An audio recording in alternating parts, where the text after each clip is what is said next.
Bonjour, donc je continue mon cours de physiologie de la reproduction avec cette quatrième vidéo et où je vais traiter le quatrième volet intitulé gonadostimuline et impact de la nutrition sur l'activité du GnRH. Voilà.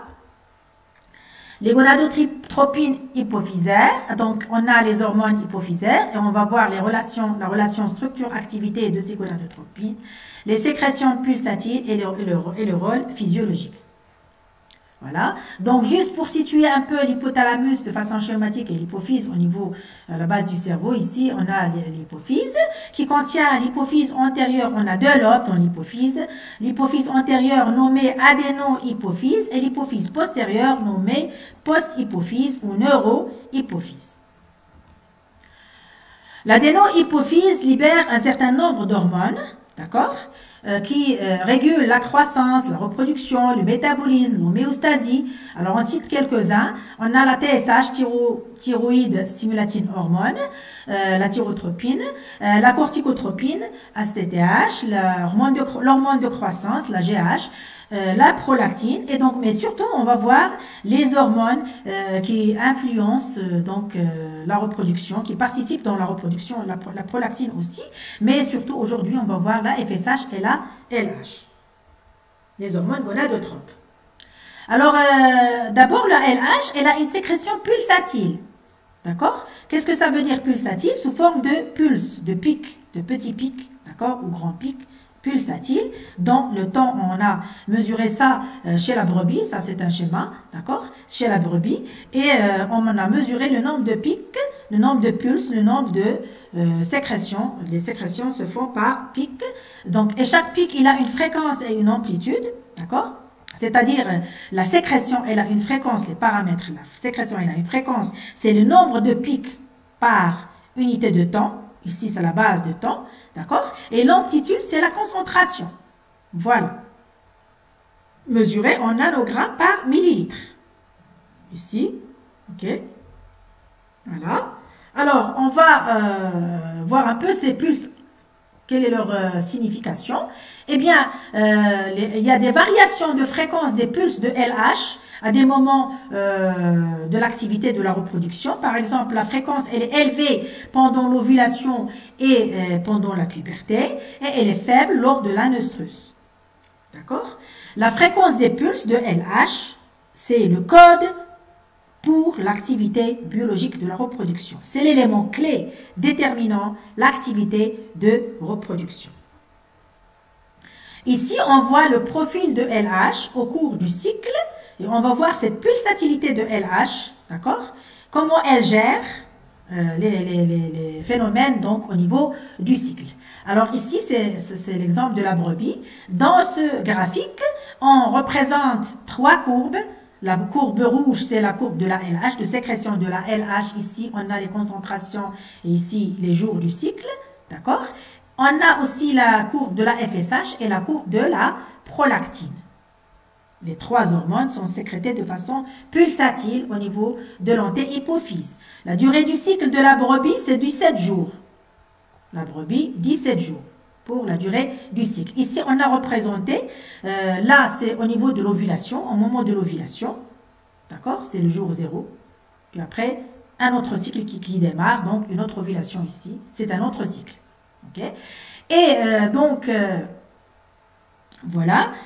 Si on mesure la pulsatilité de la LH durant le cycle, eh bien, juste avant le pic ovulatoire de la LH, on va voir que cette pulsatilité, c'est la fréquence est, elle a, si on compte le nombre de pics, 1, 2, 3, 4, 5, 6 pics par 6 heures. Donc, un pic par heure avant le pic de LH ovulatoire. Ici, au milieu du cycle, un seul pic par 6 heures, donc très peu, on va avoir très peu de concentration de LH, moins que le pic ovulatoire, d'accord? Et ici, pendant le pic ovulatoire, combien? 1, 2, 3, 4, 5, 6 pics. 1, 2, 3, 4, 5, 7 pics. 7 pics. 7 pics par 2 heures, c'est-à-dire 3 pics et demi. 1, 2, 3, 4, 5, 6, 7. Voilà. C'est 3 pics et demi par heure. 3 pulsations qui vont sécréter la LH par heure. Ici, un pic par heure.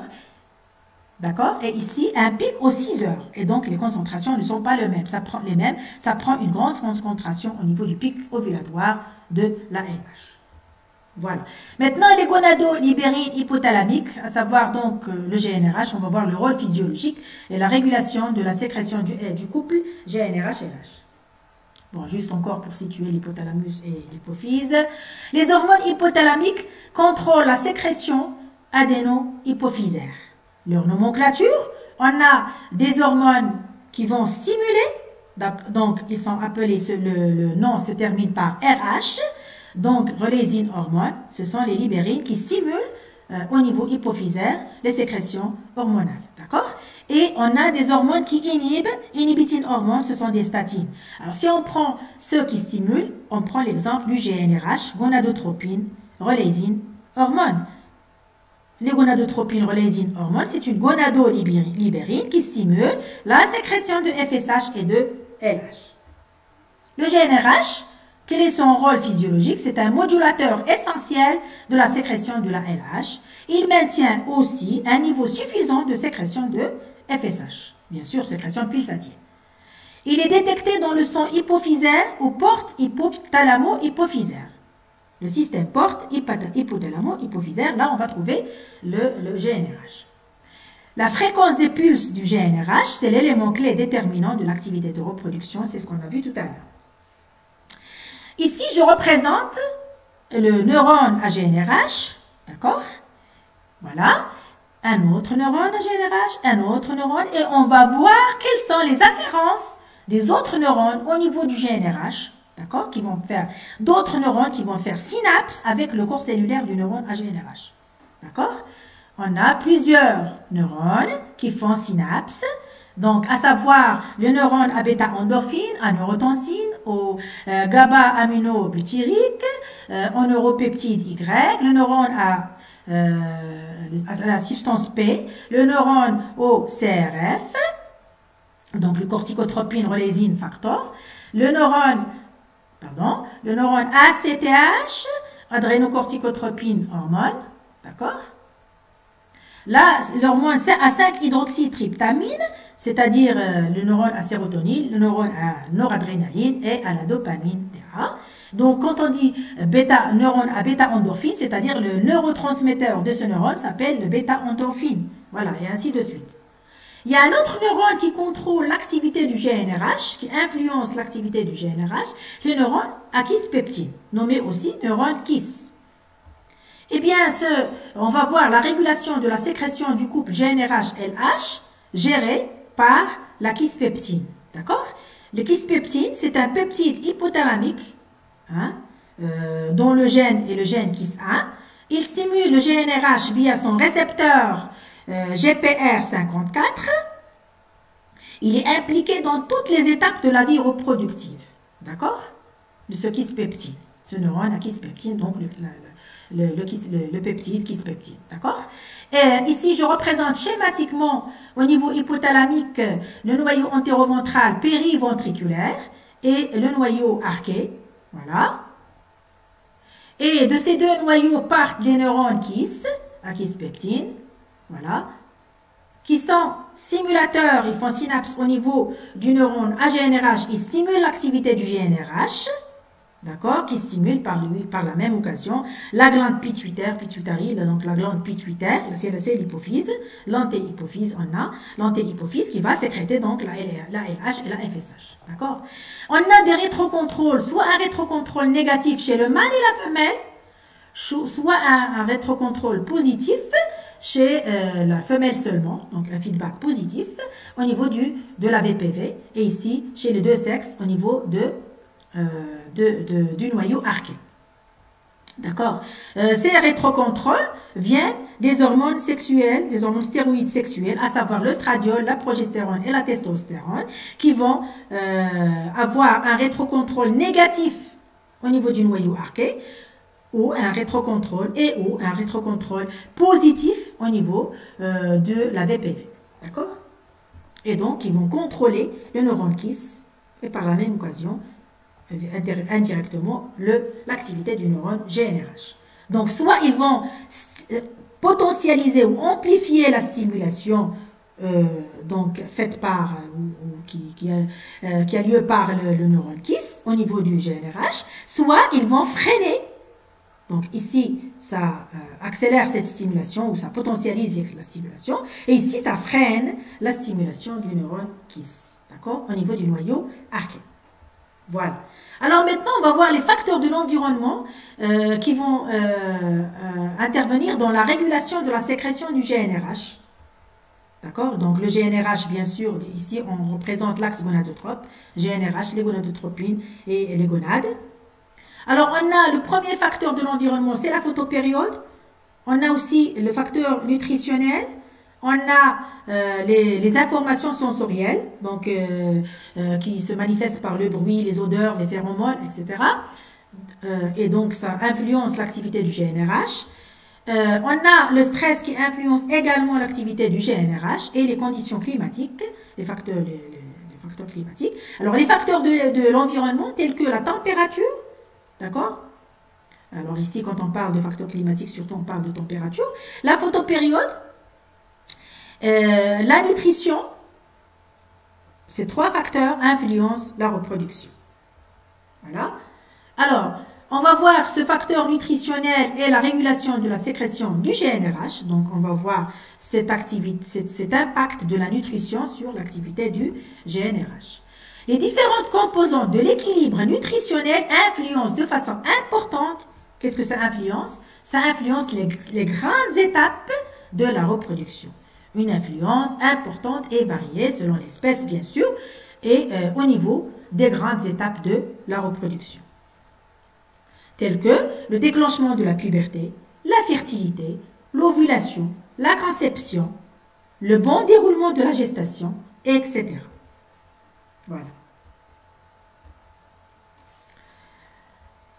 Alors, on va voir comment se fait cet impact nutritionnel sur l'activité de la reproduction en prenant l'exemple d'une réserve adipocytaire qui est limitée, donc des déficits énergétiques qui donnent un équilibre énergétique qui est altéré, qui peut se faire soit par exemple par une restriction excessive au niveau de l'apport alimentaire, donc des réserves des graisses, une restriction excessive au niveau alimentaire, donc une sous-nutrition, ça peut être une sous-nutrition, une sélectivité abusive en matière grasse, c'est-à-dire très peu de matières grasses sont ingérées au niveau alimentaire, de la prise alimentaire, et aussi une activité intense sportive, par exemple l'exercice sportif qui augmente, et donc ça, on a une diminution de réserve énergétique parce que on a besoin d'énergie, elle est consommée au niveau de l'exercice.